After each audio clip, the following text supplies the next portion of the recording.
사무엘하 18장은 압살롬의 패배와 최후를 알려줍니다. 1절을 보면 압살롬과의 전쟁을 앞두고 다윗은 백성을 군대 체제로 편성하고 지휘관을 세우고 전체 군대를 3개의 부대로 나눕니다.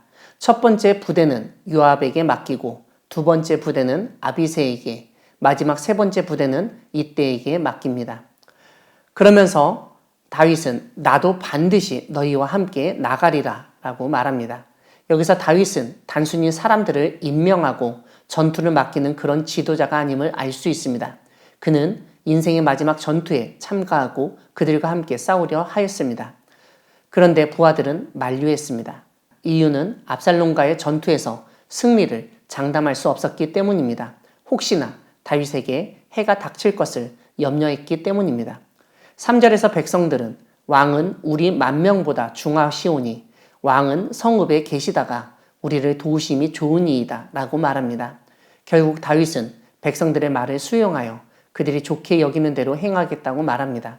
사실 훌륭한 지도자 밑에는 이렇게 충성되고 헌신하고 희생적인 사람들이 있기 마련입니다. 하나님은 그런 사람들에 걸맞는 좋은 지도자를 허락해 주십니다. 이런 점에서 지도자와 추종자의 관계는 상호적이고 순환적입니다.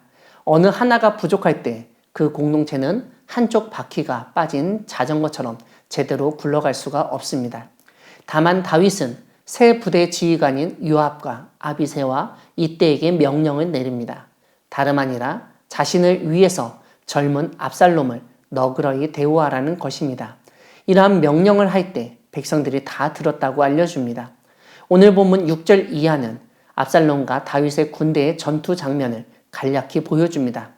들로 나가서 수풀에서 싸웠는데 압살롬의 이스라엘 백성이 다윗의 부하들에게 패하였다는 것입니다.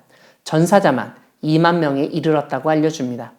오늘 본문 뒷부분은 압살롬의 최후를 알려줍니다. 압살롬은 노새를 타고 지휘했습니다.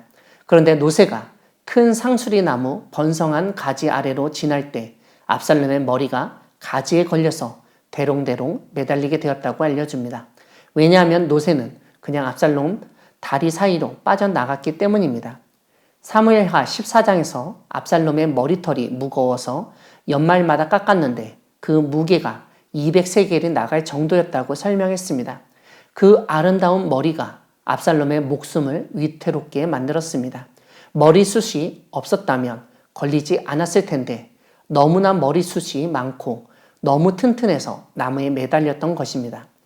나무에 머리가 걸려 대롱대롱 매달린 압살롬의 모습을 어느 한 사람이 발견하고 그 사실을 지휘관이었던 요압에게 알립니다.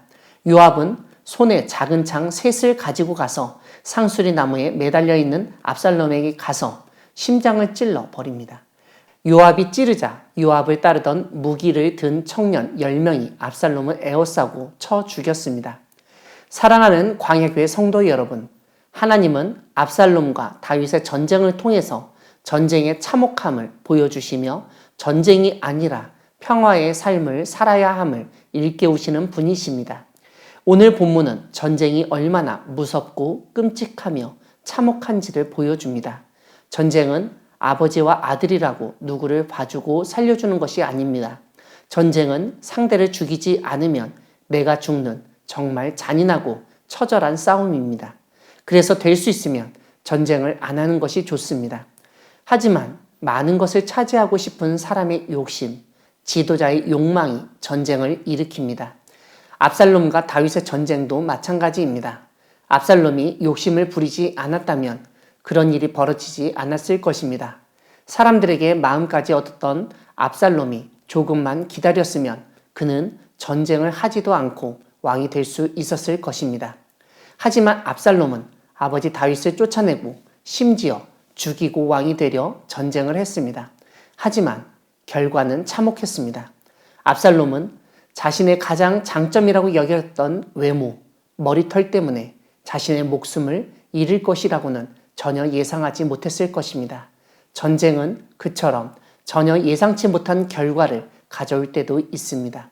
오늘 본문은 다윗의 명령에도 불구하고 압살롬을 죽인 요압의 모습을 통해 전쟁의 잔인함, 참혹함을 다시 한번 보여줍니다. 전쟁에서 군인은 적을 사살하는 것이 최우선 과제입니다. 상대가 누군지는 중요하지 않습니다. 나와 지금 싸우고 있는 적을 죽여야 한다는 것이 중요합니다. 적의 사살은 신속히 이루어져야 합니다. 오늘 본문 14절에서 요압이 말하듯 지체할 수 없는 일입니다. 이런 점에서 전쟁은 우리로 하여금 사람을 배려하고 살리는데 여유를 주지 않는다는 것을 깨닫게 됩니다. 그게 참으로 전쟁의 무서운 속성입니다. 이 세상은 내가 살기 위해서 누군가를 죽여야만 한다고, 내 것을 지키기 위해서, 내가 더 많은 것을 갖기 위해서 누군가가 없어져야 한다고 생각하게 만듭니다. 우리를 전쟁터로 내모읍니다. 하지만 주님은 전쟁 같은 세상 속에서 살고 있는 사람들에게 평화와 화해의 소망을 주셨습니다. 전쟁의 시대에 평화를 꿈꾸며 내가 살기 위해 남을 죽이기보다는 다른 사람을 배려하고 살리는 세상을 만들어가는 우리 모두가 되기를 소망합니다. 아멘.